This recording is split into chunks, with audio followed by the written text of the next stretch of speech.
صرف بیٹیوں کو محروم کرنے کے لیے یہ میرے بڑے بیٹے کی دکان ہے، طارق روڈ والی چھوٹے بیٹے کی دکان ہے، منظور کالونی والی میرے منجلے بیٹے کی دکان ہے، سارا کچھ زندگی میں بٹ بٹا کے ختم، بیٹیاں محروم۔ کوئی تو اسٹامپ پہ لکھوا لیتے ہیں بچیوں تم انگوٹھا لگا دو یا سائن کر دو، ہم نے بھائیوں کو معاف کر دیا۔ یہ کوئی معافی نہیں ہوتی، یہ کوئی معافی نہیں۔ اللہ کی اطاعت اس کے رسول کے ذریعے جب تک نہیں ہوگی تب تک یہ پریشانیاں، یہ مصائب، یہ مصیبتیں آتی رہیں گی۔ سیدنا عثمان غنی رضی اللہ تعالی عنہ حدیبیہ کے مقام پر جب مسلمانوں کو روکا گیا کہ آپ مکہ نہیں آ سکتے، آپ نے حضرت عثمان کا انتخاب کیا کہ مکہ بھیجا جائے۔ حضرت عثمان کے وہاں بہت رشتہ دار تھے مکہ میں، کہ وہ لوگ جو رشتہ دار ہیں حضرت عثمان کا لحاظ کریں گے، ان کی بات مانیں گے۔ تو مذاکرات کے لیے حضرت عثمان کا انتخاب اللہ کے رسول نے کیا۔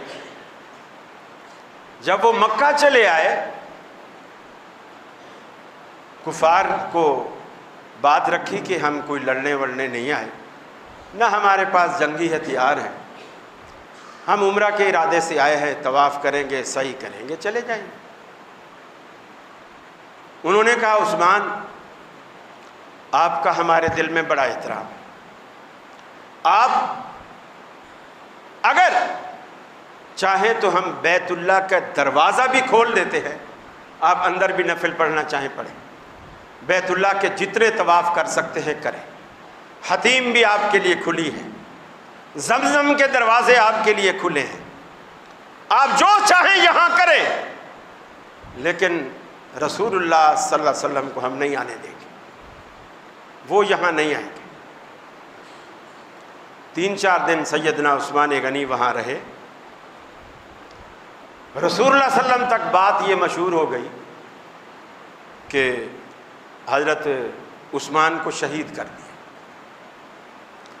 ایک درخت تھا، آپ اس درخت کے نیچے بیٹھ کر صحابہ کرام سے بیعت لی، جو بیعت رضوان کے نام سے بڑی مشہور ہے۔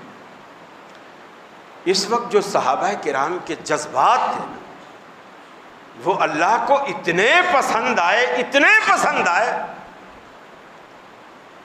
کہ اللہ نے جبریل کو بھیج کر اطلاع دی، لقد رضی اللہ عن المؤمنین اذ یبایعونک تحت الشجرہ، اللہ نے اپنی رضا کا سرٹیفکیٹ دے دیا ان لوگوں کو جو درخت کے نیچے بیٹھ کر آپ کے ساتھ بیعت کر رہے تھے۔ یہاں 2-3 باتیں، ایک بات یہ کہ 3-4 دن وہاں حضرت عثمان رہے۔ آج جو مسلمانوں کا ایک عقیدہ نظریہ بن چکا ہے کہ ہم جو درود پاک پڑھتے ہیں نا، یہ سیدھا مدینے جاتا ہے، وہاں سے منظوری لیتا ہے، پھر اوپر جاتا ہے۔ یہ جو درود پاک ہم پڑھتے ہیں اس کا پہلا جملہ ہی یہ ہے اللہم، اے اللہ، ہم نے مخاطب ہی اللہ کو کیا ہے، تو اس کلمے کو اللہ کے پاس جانا چاہیے نہ کہ مدینے جانا چاہیے، سیدھی سی بات ہے، اللہ کے پاس جانا چاہیے نہ کہ مدینے جانا چاہیے۔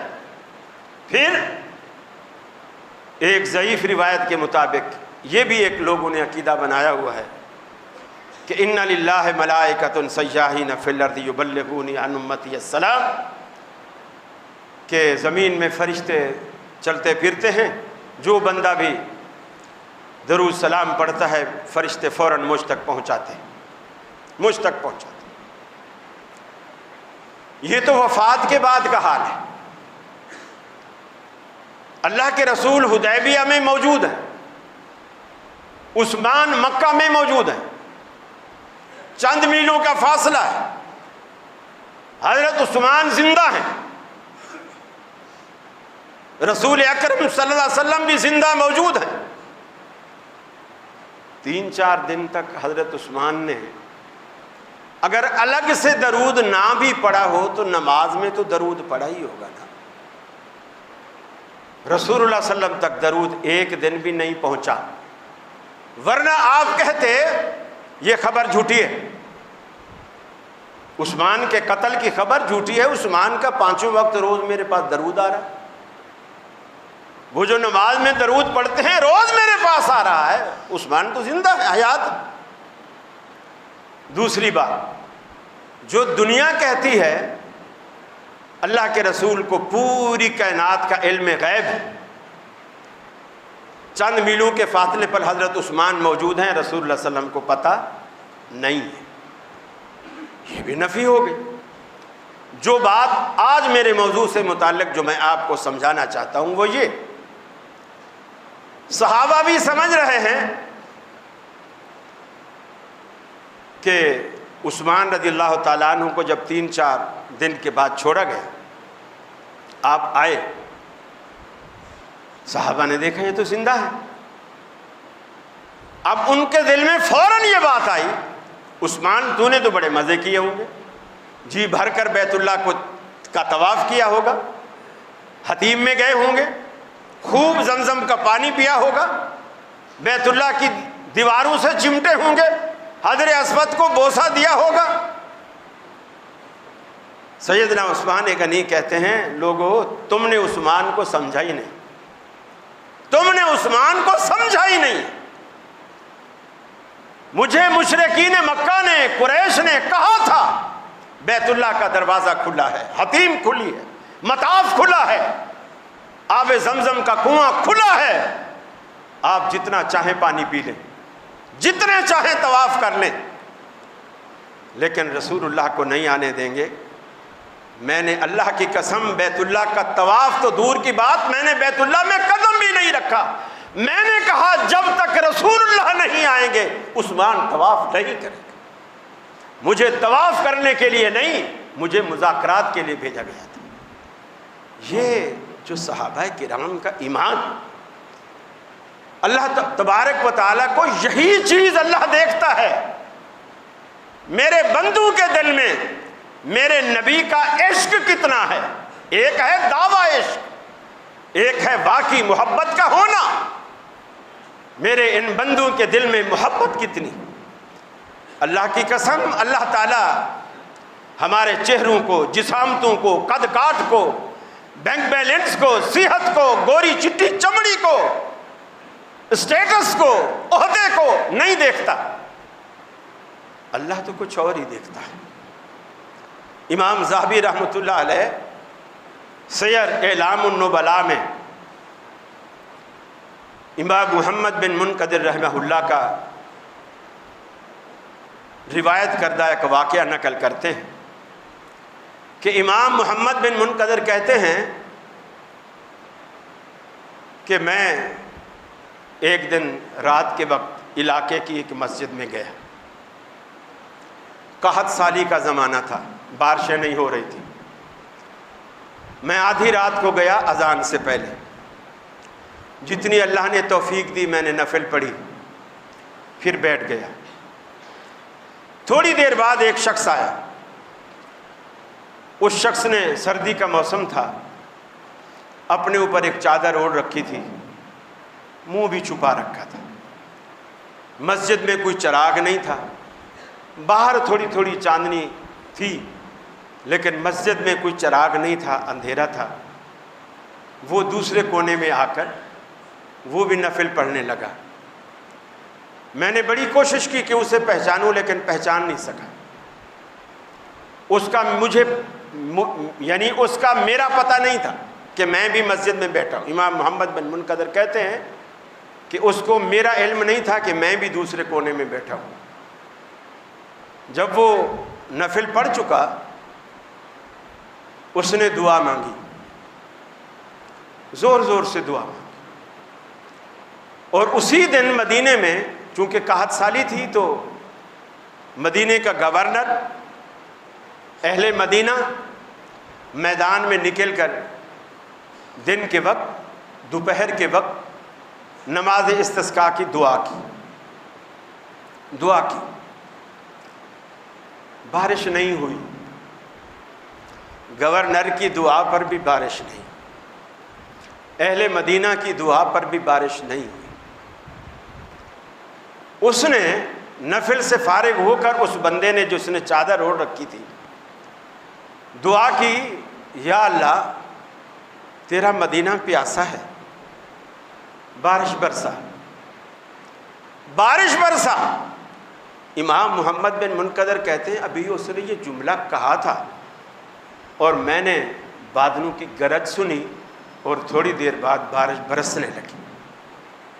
جب بارش برسنے لگی تو اس بندے نے دعا چھوڑ دی اور زار و قطار رونے لگا اور بار بار ایک ہی جملہ کہتا رہا، اللہ تو نے میری دعا کیوں قبول کی؟ مدینے کا گورنر آیا، اہل مدینہ آئے، انہوں نے دعائیں کی، تو نے بارش نہیں دی۔ میرے اندر تو نے ایسی کیا بات دیکھی ہے؟ میں نے ایک ہی دفعہ کہا اللہ بارش دے اور تو نے بارش برسا دی، اللہ میری دعا کیوں قبول کی؟ میری کیا ادا ہے جو تجھے پسند آتی؟ یہ کہتا رہا۔ امام محمد بن منقدر کہتے ہیں کہ کچھ دیر کے بعد مؤذن آیا، اس نے اذان دی، وہ اسی طرح منہ چھپا کر مسجد سے باہر نکل۔ کہتے ہیں کہ میں حیران ہوا کہ تہجد تو نفل ہے اور نماز فجر تو فرض ہے، یہ نفل پڑھ رہا ہے اور نیک بھی اتنا لگتا ہے کہ اللہ اس کی دعا کو قبول بھی کرتا ہے۔ یہ کیسا نیک ہے، نفل تو پڑھ رہا ہے اور جب فرضوں کا ٹائم آیا ہے تو مسجد سے بھاگ گیا۔ کہتے ہیں کہ میں شش و پنج میں بیٹھا تھا، تو جب اذان ہو گئی اس کے بعد لوگ آنا شروع ہو گئے، تو میں نے دیکھا وہی چادر اوڑھے ہوئے وہ شخص بھی لوگوں میں چھپ چھپا کے آ گئے مسجد کے اندر۔ اس نے فجر کی نماز پڑھی اور نماز کے بعد جب مسجد سے لوگ نکلنے لگے وہ بھی نکلنے لگا۔ جب وہ نکلنے لگا تو میں بھی اس کے پیچھے ہو لیا۔ میں نے دل میں سوچ لیا یہ جو اذان پہ نکلا تھا نا، یہ اس وجہ سے نکلا ہوگا تاکہ لوگوں کو یہ پتہ نہ چلے کہ میں اذان سے پہلے ادھر آ کے میں نے تہجد پڑھی ہے۔ اپنے اس عمل کو چھپانے کے لیے باہر نکل گیا۔ جب لوگ آئے تو لوگوں میں مل کر وہ بھی آ گیا تاکہ پبلک کو یہ پتہ چلے کہ میں بھی انہی کے ساتھ آیا ہوں، کہ میں کوئی تہجد گزار آدمی نہیں ہوں۔ یہ ایک الگ بات ہے کہ یقین مانیے آج ہم چھوٹے چھوٹے کام بھی کرتے ہیں۔ اس موبائل نے ہماری اتنی تباہی مچا دی ہے، چھوٹے چھوٹے کام کو بھی ہم فلماتے ہیں، تصویریں بناتے ہیں، پھر ہم لگاتے ہیں اپنے اسٹیٹس پہ، جی میں نے یہ کام کیا، میں نے یہ کارنامہ انجام، میں نے یہ کارنامہ، اور وہ چھپا رہا ہے۔ پھر کہتے ہیں جب نکلا مسجد سے میں بھی پیچھے پیچھے چلتا گیا۔ آبادی ختم ہو گئی تو آگے تھوڑی سی ویران جگہ آئی، وہ اس میں چلا گیا، میں بھی پیچھے چلا گیا۔ وہاں کچھ جھونپڑیاں تھیں، ایک جھونپڑی کے اندر وہ داخل ہو۔ اب چونکہ وہ جھونپڑی تھی، گھر میں خاتون بھی ہو سکتی ہے، میں نے ادباً کھڑے ہو کر اجازت مانگی کہ کیا میں اندر آ جاؤں؟ انہوں نے کہا آ جاؤ۔ میں اندر گیا، وہ اکیلا تھا، اس کی فیملی کوئی نہیں تھی، بالکل اکیلا۔ میں کچھ دیر بیٹھا رہا، وہ بھی چپ رہا، میں بھی چپ رہا۔ ہم دونوں ایک دوسرے کو جانتے نہیں تھے، لیکن میں آج اللہ کے لیے اس سے دوستی کرنا چاہتا تھا کہ میں اس سے دوستی رکھوں، جس کی اللہ سے اتنی بنی ہوئی ہے، میں اس سے دوستی رکھوں۔ وہ بھی چپ، میں بھی چپ۔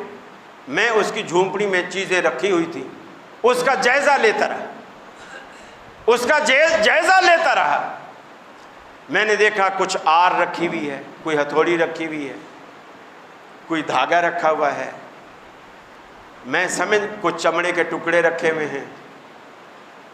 تو امام محمد بن منقدر کہتے ہیں کہ میں سمجھ گیا کہ یہ پیشے کے لحاظ سے موچی ہے، پیشے کے لحاظ سے موچی ہے۔ اور تھوڑی دیر بعد یہ راز خود ہی کھل گیا اس نے مجھ سے خود پوچھا کہ کیا آپ جوتا ٹکوانے آئے ہیں؟ یعنی موچی کے پاس بندہ جائے گا تو یہی کام لے کر جائے گا.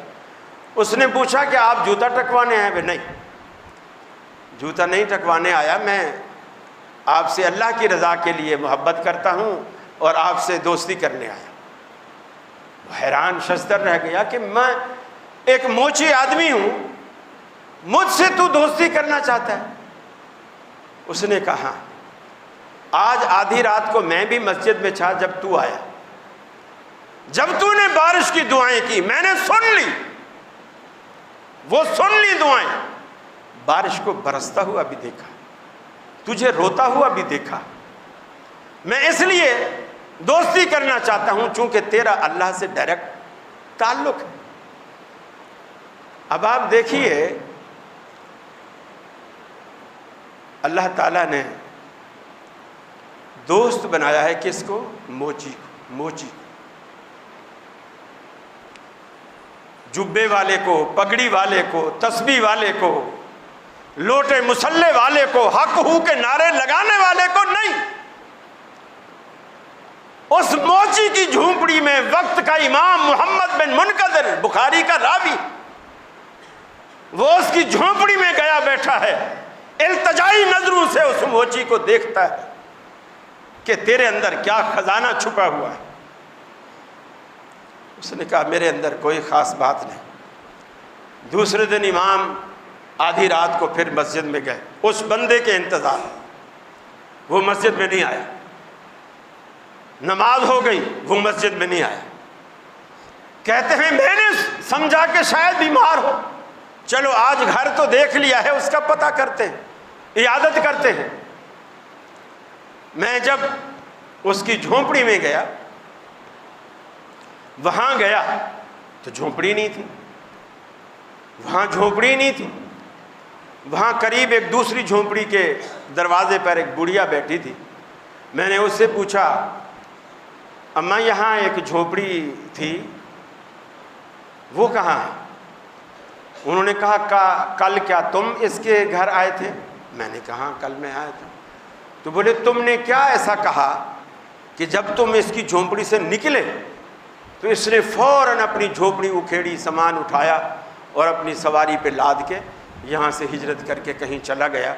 میں سمجھی پتہ نہیں تم نے اس کو کوئی ایسی بات بتائی ہوگی. گویا اس کو یہ بات بری لگی کہ میرا جو اللہ سے تعلق اور راز والی جو بات ہے نا، یہ پبلک پر کھل گئی ہے، پبلک پر کھل گئی ہے.